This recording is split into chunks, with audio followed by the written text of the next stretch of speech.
All right, my name is Brandon Barron. I'm an ESCS major, and this is our final project. My name is Whitney Fowler. I'm also an ESCS major. My name is Ada. I'm a junior and I'm also an ESCS major. And I'm Shiho Ito. I'm environmental science major. I'm Tarak. I'm a Master of Urban Planning student. So this is our group project. Our group project is parking lot horticulture. So our project is to make green space with native species and fresh produce on top of the parking lots. This green space will embed the seats and space where people can enjoy time, so it can also be utilized for recreational purposes. The focuses of our project are following three. Firstly, by having green space and plant native species in Illinois, we can enhance the biodiversity in urban areas. Secondly, the half of the structure is garden beds, so we can provide fresh produce and benefit people in the community with that. Lastly, by having green spaces in urban areas, we expect to enhance the well-being of people in the community as well. Since this project utilizes space above the parking lot that has not been utilized before, it does not involve the risk of clearing new sites or environmental impacts. This construction will be built in small units so that it can be duplicated to cover the entire parking lot along with the size of each parking space. This unit-by-unit construction feature can be very useful, especially in urban areas where large spaces are difficult to secure and lowers the bar for green space implementation. So currently, parking lots have many environmental issues.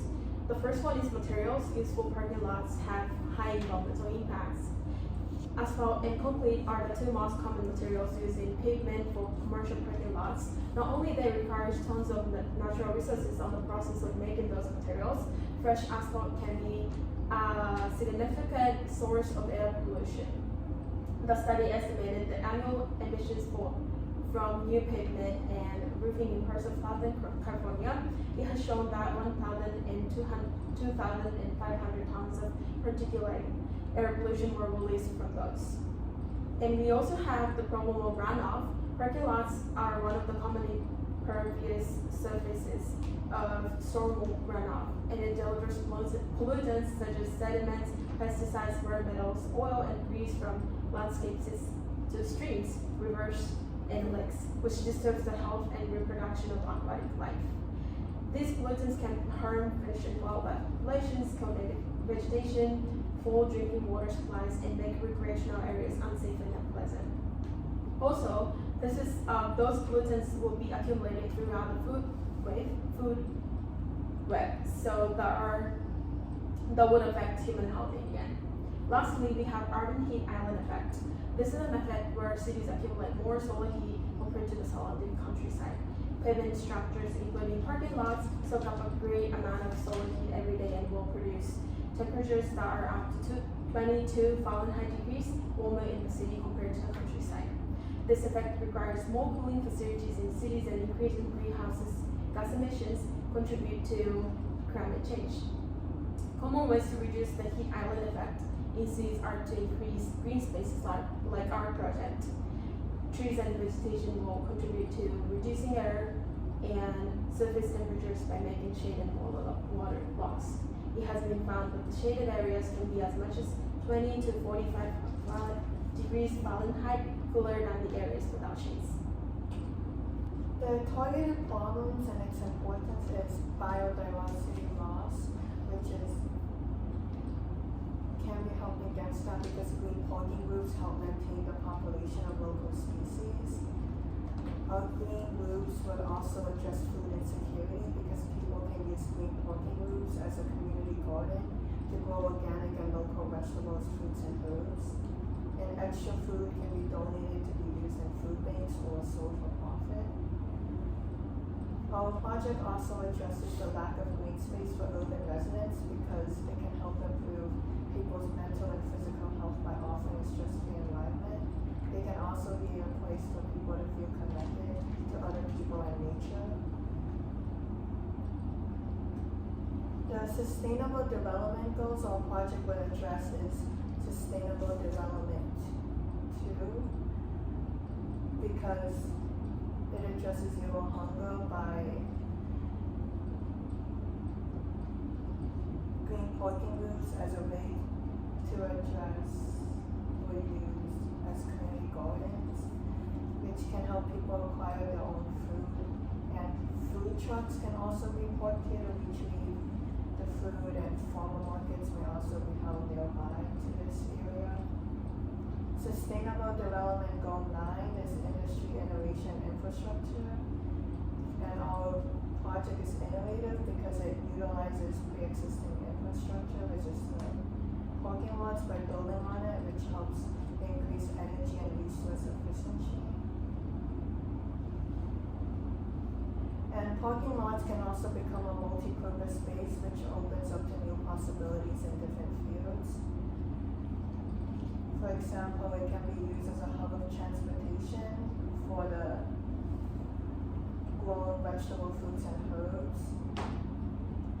Our project also addresses Sustainable Development Goal 11, Sustainable Cities and Communities, because it helps bring more greenery and nature in the world with mostly man-made structures of steel and concrete. People can also interact with green roofs, the maintenance of it, and schools and other organizations can also use it as an interactive learning experience. And lastly, our project addresses Sustainable Development Goal 15, Life on Land, because our project will help fight against biodiversity loss by protecting the populations of local organisms such as the pollinators. And our project can also be used as a building resource to help advocate for the sustainable production of food. Okay, so to combat biodiversity loss, the structure provides habitat and food for local organisms. So native species are really crucial in this because they benefit birds and pollinators. One study found that in a space that had at least five species of native plants, there were 200 pollinator visits, and garden beds that only had 2 native species only saw 4 visits per observation. This is because insect herbivores have evolved over many, many years to be able to eat plants that have chemical compounds that other insects might not be able to. So it's important that they have their own natural food source as well. So gardening is significant, gardens are significant on their own, but in this regard it contributes to a very large network of urban gardens, which is very important because it supports pollinators who travel throughout space.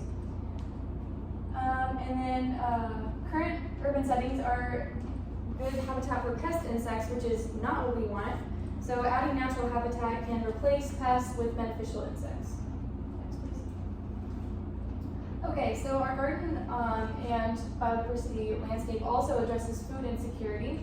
So as of 2021, almost 20,000 people in just Champaign County are experiencing food insecurity.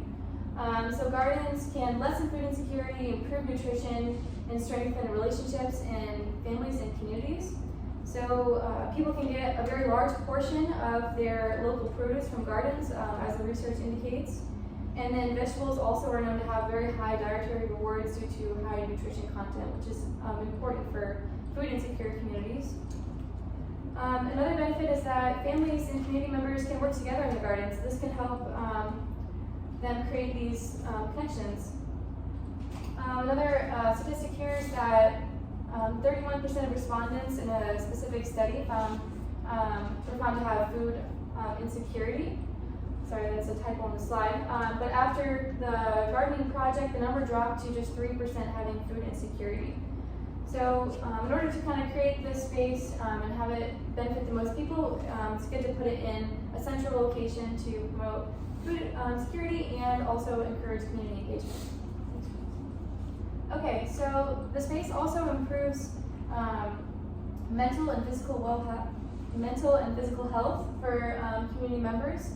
So there's a lot of research that shows that green space can reduce stress, anxiety, and depression by giving us a break from our constant work lives and focus. Green space also encourages people to become more physically active, which is good for improving health as well. And the space can create a nice space to socialize for community members, which is important for the local culture and for mental health purposes as well.